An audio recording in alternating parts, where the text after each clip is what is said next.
On an ordinary Tuesday morning in Florida, the emergency dispatch center received a strange phone call. At first, nothing about it seemed urgent. No screams, no arguments, no accidents, just the soft, confused voice of a child. But within minutes, that call would spark a rescue mission, uncovering a scene that law enforcement officers would never forget. It began like many calls do at the dispatch office.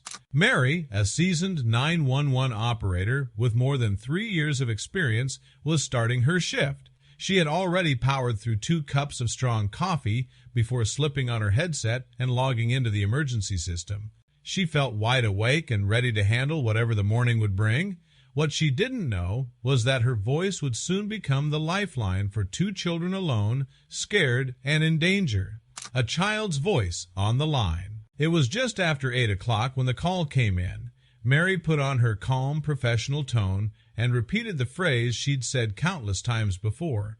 911, what's your emergency? At first, there was silence. Hello? Can you hear me? She asked again, adjusting her headset and increasing the volume. Then she heard something that stopped her cold. Mama? A small voice whispered. Mary's heart skipped a beat. The voice was that of a toddler, confused, likely frightened, and clearly too young to understand what was happening. Hi, sweetheart. Can you tell me where your mommy or daddy is? She asked, keeping her voice gentle. But all she heard in return was baby talk and the sound of dogs barking loud, chaotic barking. The kind of barking that drowns out any other sound. Something wasn't right. Is your mommy there with you? Mary asked again. The child's answer was soft but clear. No. Piecing together the clues, Mary stayed calm. She knew that if she ended the call, she might never be able to trace it again. So she kept the toddler talking as best as she could. Can you tell your mommy someone is on the phone for her? She asked. But the child replied, she went out.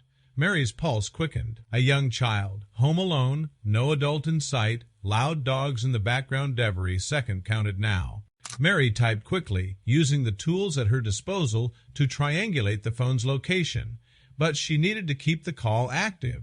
Any sudden disconnect could delay help. She asked the toddler if they could stay on the line.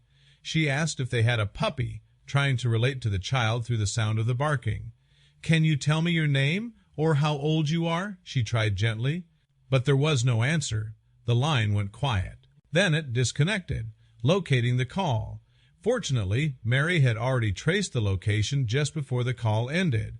It led her to a trailer park in Oak Hill, a small town in Florida. She immediately dispatched officers to investigate. What they found when they arrived was far worse than anyone had expected. The trailer was in terrible condition. The windows were covered in grime. The curtains stained yellow with age. Paint was peeling from the metal walls. From the outside, it looked like a place long forgotten. Officers knocked on the door and shouted, "Police!" No answer. Inside, they could still hear barking loud and relentless. And underneath it, faint cries. Without hesitation, they kicked the door open. The stench inside was overwhelming. The air reeked of rot, urine, and mold. It was enough to make their stomachs turn. As they entered, they were met by 2 large dogs locked in a cage.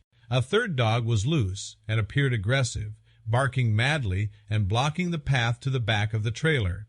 The officers radioed for animal control before cautiously continuing. Then, in the corner of the living room, they found the child. She was no older than 3, sitting on the dirty floor. Next to her was a smaller, infant, likely her sibling. Both children were wearing diapers that hadn't been changed in what looked like hours, maybe longer. Their skin was red and irritated. Their eyes looked tired. And most heartbreaking of all, they were clearly hungry. The officers rushed to the kitchen, hoping to find food. The refrigerator was nearly empty. The only thing inside was mold and slime. Then one officer noticed something that made his blood run cold. On the coffee table, within easy reach of the children, was a firearm. A loaded weapon sitting in plain sight. And then, without warning, the toddler reached for it. She picked it up with both hands and began waving it through the air. She pointed it toward the officers and laughed. Fortunately, they were able to disarm her without anyone being hurt. But the danger was very real. This wasn't just child neglect. This was a situation that could have ended in unthinkable tragedy. The officers immediately contacted the Department of Children and Families. The children were removed from the home and placed into protective custody, but now it was time to find their mother. It took more than 2 hours and the efforts of 6 deputies, but they eventually located 26-year-old Tajira Torado, the children's mother. She claimed she had only been gone for 5 minutes. She insisted the kids had been sleeping when she left to meet a friend for coffee, but a neighbor told a different story, one that revealed the truth. According to the neighbor, Torado had left around 7:30 in the morning, riding off on a golf cart. Hours had passed before anyone had seen her again. Faced with the evidence, Torado admitted she had made a mistake, but it was too late for apologies. She was arrested on 2 counts of child neglect without great bodily harm. Her bond was set at $5,000. With help from a bail bondsman, she was released. But while she returned home to her dogs, her children remained in state custody, a dispatcher's dedication.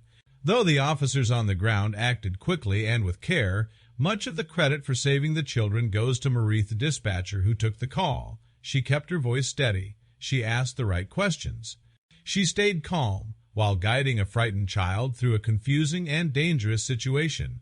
Thanks to her, the children were rescued just in time. Mary's shift that day changed her life and the lives of 2 innocent children. This case might seem shocking, but sadly, situations like this happen more often than most people realize.